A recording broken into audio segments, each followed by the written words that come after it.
All right, so today, class, we're going to talk about point of views. So if you remember our last section, we talked about Julius Caesar establishing or setting the framework for his empire.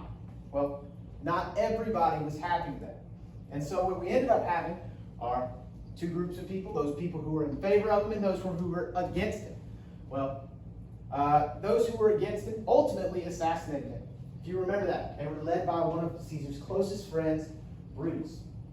Now, we don't know exactly how things went down immediately following Caesar's assassination, but William Shakespeare created a historical fiction drama that recaptures this sort of argument that happens after Caesar's death, in which Brutus, along with those who were in favor of assassinating Caesar, tried to defend themselves, followed by Mark Antony giving a rebuttal. So today, in order to look at point of view and understanding different perspectives, we're going to look at this play. We're going to look at Brutus's speech that he gave to the people of Rome, as well as Mark Antony's rebuttal. We're going to look at their arguments, as well as the details behind their arguments, so we can see just how strong really their claims were. So I have in front of you guys the speeches from Shakespeare, or some pieces of those speeches. So we're going to take turns reading, and then we're going to go ahead and talk about their arguments and their supporting details. So Matthew, if you will, go ahead and read us Brutus's speech. Read us what he was saying to the people of Rome. Okay. Be patient to the last. Romans, countrymen, and lovers, hear me for my cause and be silent, that you may hear. Believe me for mine honor, and have respect to mine honor, that you may believe. Ensure me in your wisdom, and awake your senses, that you may better judge. If there are any in this assembly, and dear friends Caesar's, to him I say, that Brutus's love to Caesar was no less than his. If then that friend demand by Brutus rose against Caesar, this is my answer. Not that I love Caesar less, but that I love Rome more. Had you rather Caesar were leaving and die all slaves, than that Caesar were dead to live all free men? As Caesar loved me, I weep for him as he was fortunate. I rejoice at it as he was valiant. I honor him, but as he was ambitious, I slew him. There is tears for his love, joy for his fortune, honor for his valor, and death for his ambition. Who is here so base that would be a bondman, if any speak for him I have offended? Who here is so rude that will not be a Roman, if any speak for him I offended? Who here is so vile that will not love his country, if any speak for him I offended? I pause for a reply. Then none have I offended. I have done no more to Caesar than he shall do to Brutus. The question of his death is enrolled in the Capitol. His glory not extenuated, wherein he was not worthy, nor his offenses enforced, for which he suffered death. Antony? Is that Antony, yes. Antony? Good job. But Caesar's body, here comes his body, mourned by Mark Antony, who, though he had no hand in his death, shall receive the benefit of his dying, a place in the commonwealth, as which of you shall not. With this I depart, that is, I slew my best lover for the good of Rome. I have the same dagger for myself when it shall please my country to eat my death. All right, so we've looked at what Brutus said, all right, and he's making an argument, right? Just like Mark Antony will when we look at his. What is exactly Brutus's argument? What is he trying to say? All right, that Caesar died. Why? What was the point of it? He was ambitious. All right, so Caesar was ambitious, and right there in that in that middle section right there, he says something very important about his argument. What is it? The last part? Yeah, right, where it says, for living to die and us all slaves. Read that for me. Okay. Had you rather Caesar were living and die all slaves, than that Caesar were dead to live all free men? Yes. So he's arguing, we can all see here, based on that Caesar is a tyrant. He's saying that Caesar is going to effectively enslave all of Rome under an empire. So what he's arguing here is that Caesar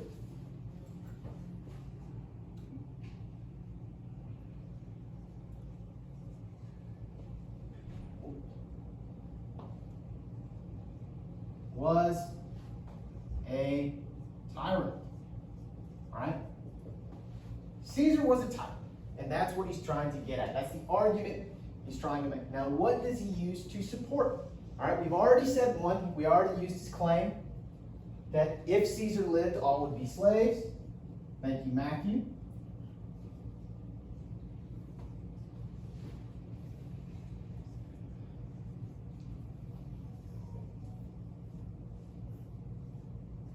What else does he say though? What other supporting details to his argument does he provide? He said, would this depart that as I might once slew best lover for the good of Rome? So he said that, I'm not good at it. Yeah, he said, would I depart that I slayed my best friend, my brother, my best friend for the good of Rome. All right, so I've slayed my best friend. Now, would you kill your best friend normally? No, probably not. That's not logical. They're your best friend. You love them. You care for them normally. So Brutus is saying that I cared so much for Rome that I slew Caesar. So that means that Caesar must be in the wrong. You're not going to kill your best friend for any other reason other than the fact that they are doing something so egregious, so vile, that they have to be put down. So, well, we'll put right here, Caesar was his best friend. Was his friend, all right? What else? What else does he say? Let's see. Did we already say he was ambitious? No, we did not. We can point that out. He says Caesar is ambitious, and ambition can be evil. So Caesar was too ambitious.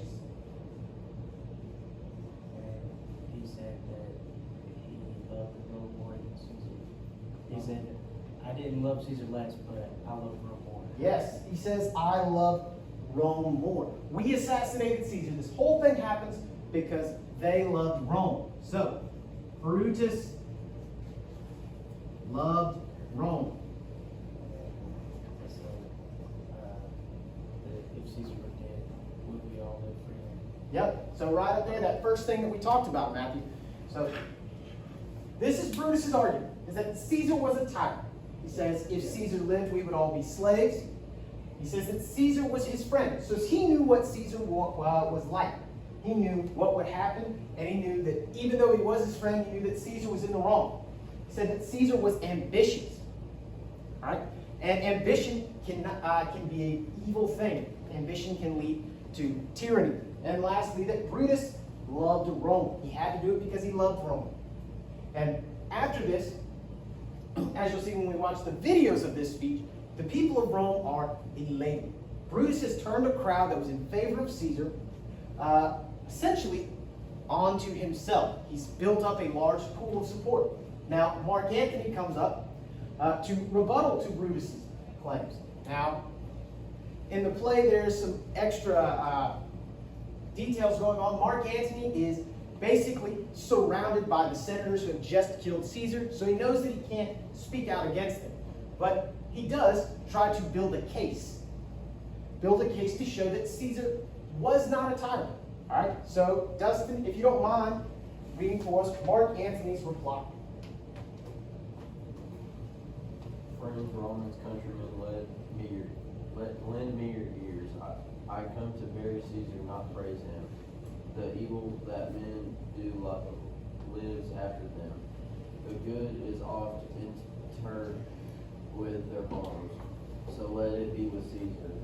The noble Brutus hath told you Caesar was ambitious. If it were so, it was a grievous fault, and grievously. What is it? Half? Half, yes. Half. Eight, yes. Grievous fault and grievously path. Caesar answered it, Here, under leave of Brutus and the rest, for Brutus is honorable man, so are they all honorable men? Come I to speak in Caesar's funeral. He was my friend, faithful and just to me. But Brutus says he was ambitious, and Brutus is an honorable man. He hath brought many captives home to Rome, whose ransoms did the general coffers fill. Did this in Caesar seem ambitious? When that the poor have cried, Caesar hath wept. Ambition should be made of sterner stuff. Yet Brutus says he was ambitious, and Brutus is an honorable man.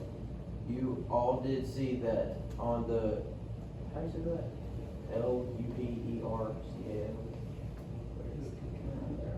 Lupercal. Lupercal. I Thrice. thrice presented him a kingly crown, which he did thrice refuse was this ambition. Yet Brutus says he was ambitious, and sure he is an honorable man. I speak not to disprove what Brutus spoke, but here I am to speak what I do know. You all did love me once, not without cause. What cause withholds you then to mourn for him, O judgment? Thou art fled to Brutus' beasts, and men have lost their reason. Bear with me, my heart is in the coffin. There was Caesar, and I must pause till it comes back to me. Great. So Mark Antony presents one of the greatest public speeches of Shakespearean poetry, of Shakespeare's plays. Mark Antony's rebuttal to Brutus is considered one of his greatest monologues. All right, because Mark Antony goes in here and provides specific evidence as to why all of Brutus's claims are false, or at least he does his best. So overall, if we know that his argument is to refute what Brutus is saying, what do you think his argument is? Caesar was a good man. Yeah, Caesar was a good man. Caesar wanted what was best for Rome. You can word that a lot of different ways, but yes, essentially, Caesar was a good man. All right? And what does he use to support that? What does he use to support this, that he's a good man, definitely not a tyrant, all right, and refute Brutus? What does he say? He was his friend. He was faithful. All right, yeah. So he was a faithful person. Mark Antony says that Brutus and I are both friends with Julius Caesar.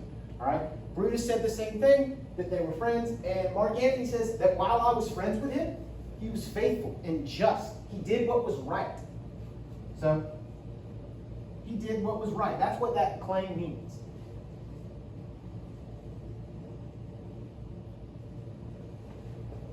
All right? What else does he say? When the poor have cried, Caesar have wept. Yes, yes. So what does that mean? If Caesar cries, wept, it means to cry for somebody, right? So if he's saying that he wept for someone, Matthew, what is he saying?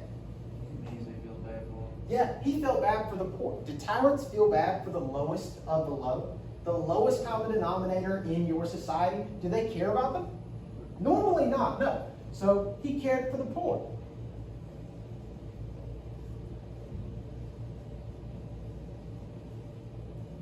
All right, and since he cared for the poor, he must not be a tyrant. What else does he say? He hath brought many captives to Rome. Home to Rome. He brought many captives home to Rome. Remember, Caesar was a great military general. Caesar was great. He served Rome faithfully.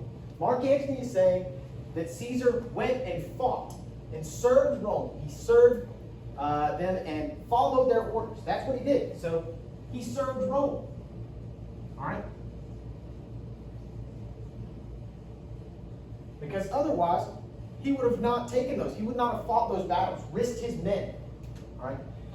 So by bringing captives home to Rome, he's serving Rome. All right? Give me one more. What is Mark Antony saying? How many times does he offer him that crown? All right? He says in the Lupercal. Y'all all did see that on the Lupercal I thrice presented him a kingly crown, which he did three refuse with this ambition. Yes. So he says, I thrice offered him a crown. Thrice, what word do you think it means? Or is it, you know, we have once, twice, Multiple. thrice. Yeah, thrice just means three. So he's saying, I offered him a crown 3 times. Now, to somebody who wants to become a tyrant, do they refuse a crown? No, that doesn't make sense. But he refused the crown.